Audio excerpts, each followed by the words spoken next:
Kamusta? Ayun lang po, binigay ko lang po talaga yung best ko ngayon. Sabi nga nila Coach Lou, yung effort nga ng kalaban dapat mas-important pa namin. Sigitan pa namin, tas puso lang talaga. And speaking of effort, 13 rebounds, 3 blocks, 2 assists, a couple of steals. Grabe yung trinabaho mo. Kamusta bantayan yung Escobedo at yung Ari? Yun po, mahirap talaga, kailangan talaga, tiyagain po namin. Pero hindi namin napapagod yun na mag-isa lang ako eh. Ang gusto po ni Coach Lou, ang plano namin, kung sino ipasok sa babantay sa kanya, trabahuin talaga ng trabahuin, pagurin ng pagurin. Halinhinan kayo at talagang trinabaho nyo ng trinabaho. To the point na na-frustrate at na-fall down nga si Raymart Escobedo. Nakita ko yung chemistry niyong dalawa ni Jonathan Medina. You're also taking pictures after the game. Kayo ba yung nag-uusap pa kayong dalawa and telling each other na dapat kayo mag-take charge dito sa Heavy Bombers ni Coach Lou? So yun, nakikinig talaga ako kay Medina po kasi as a senior, siyempre, as a rookie, kailangan makinig ako sa mga senior ko. Kung anong pwedeng gawin ko, kung anong pwedeng ibigay ko sa loob, gano'n.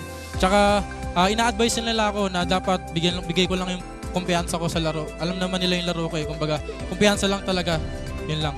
Yung laro mo ba, kanino mo ba pinapattern yung laro mo? Para sa akin, idol ko talaga si Scottie Thompson po talaga. Hustle, rebound, ay lang talaga.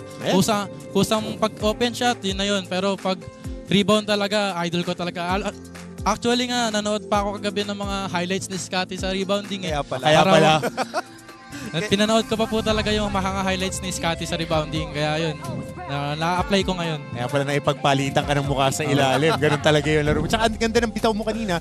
From the mid-range, binigyan mo ng pagkakataon yung mga attackers na makakuha ng espasyo. So 13 rebounds, 6 feet tall.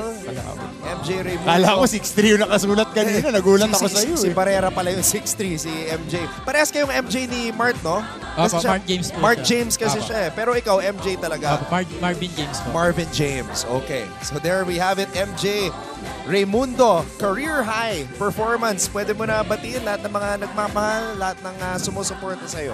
So yun, binabati ko si Mama, advance happy birthday para sa ito. Kay Nanay Cheat, sa family ko, sa buong family ko, maraming salamat. Sa mga sumusuporta sa akin, sa PLP Elite, si Kuya Jay, maraming salamat sa iyo Kuya Jay. Kay Ate Cecil, kaila Kuya Jay, sa mga barkada ko dyan sa Bulacan, sa Valenzuela, maraming salamat sa inyo. Pati na rin kay Lola Tita sa tinitirhan ko sa Balutondo, salamat. Tsaka kay Tita Marlene. Ayan. Solid performance para kay MJ Raymundo. Scottie Thompson na numbers ngayong araw sa pagkapanalo ng JRU kontra San Sebastian. MJ, congratulations on the win.